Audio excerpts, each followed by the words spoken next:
Assalamu alaikum wa rahmatullahi ta'ala wa barakatuh. Alhamdulillah, as-salatu was-salamu ala ashraf rasulillah wa ala alihi wa sahbihi ajma'in, amma ba'd. Today we are going to discuss about Sayyidah Sawdah radiallahu anha. She is the second wife of Rasul sallallahu alayhi wasallam, absolutely different from Sayyidah Khadija radiallahu anha, but very unique. So let's see who was she first. She is from Quraysh, from the noble tribe of Quraysh in Mecca. She was married before she was married Rasulullah sallallahu alaihi wasallam, and she actually was a widow with a child, and the husband died, so she was a single mother, and one of the first women also to become Muslim. And then the Messenger sallallahu alaihi wasallam, he lost Sayyidah Khadija radiallahu anha, and then he was single and a father of 4 daughters. And people used to come to him and say how sad he is, how lonely, and see how much he missed Sayyidah Khadija radiallahu anha. Why don't you get married? Actually, his concern was who was going to marry a father of 4 daughters. And one of the names that came in was Sayyidah Sawdah radiallahu anha. She is a woman who accepted Islam before she got married to the Messenger sallallahu alaihi wasallam, and she was also a single mother. So her name came up, and the Rasul sallallahu alaihi wasallam accepted. What is the unique about Sayyidah Sawdah radiallahu anha as a woman? She was not very beautiful. Actually, the books of history describe her as being tall with a heavy build and dark skin, and known as not beautiful. The Messenger sallallahu alaihi wasallam, for him at this point, he just considered his family, his daughters and a woman. Who can take this responsibility? So beauty was not the issue for her. It came to her that the Messenger wanted to marry her as surprised as she was. She knew what she is going to be, coming to a different chapter in her life, with a lot of responsibilities, but again with a lot of honor. It was enough that she will be called mother of the believers. So she absolutely accepted it. In fact, some reports said that her husband saw a dream before he passed away, and he told her, "You are going to marry Messenger sallallahu alaihi wasallam." And she saw a dream also that she will marry Rasul sallallahu alaihi wasallam, and she did. As a second wife of Prophet sallallahu alaihi wasallam, she never compared herself with them. She never felt jealous of them.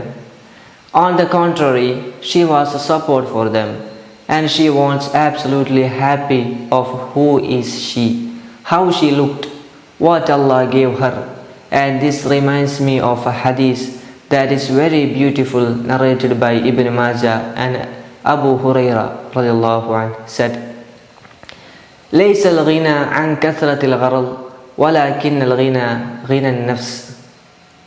True richness or wealth is not how much I have in this world, it's rather how much I am happy and content with what I already have.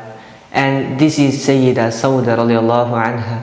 As we are talking about her content, there is a saying to Abu Huraira radiallahu anhu, يا ابن آدم تفرغ لعبادتي أملأ صدرك غنى وأسد فقرك وإلا تفعل ملأت يديك شغلا ولم أسد فقرك. Son of Adam, empty yourself for my worship, and I will fill your chest and your heart with the contentment. And I am going to suffice and fulfill your needs. And if you are not gonna be content with what I gave you, you always feel that you are in need. This is the uniqueness of Sawdah radiallahu anha. If she compared herself with others, she would have seen that I don't have enough. I am not like others. They are better than me, prettier than me. But she did not. She did not even waste her time in this. Rather, she focused on what she has to use it to build a legacy. And Allah gave her this contentment and she used it to the point.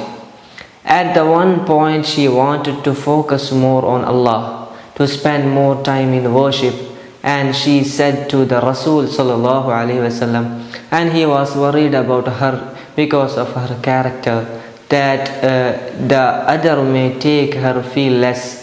She said, let me just spend time with Allah, and I am going to give my day to Sayyida Aisha radiallahu anha. To the point Aisha radiallahu anha said about her, I have never wanted to be another woman except one woman. I want to be Sawdah radiallahu anha. She, Aisha, Hafsa and Safiya always remained very close. She lived a long life and died in 54th year of after Hijrah in Medina, where she was buried in Jannat al-Baqi. Ibn Sa'ad puts her date of death to the year 674.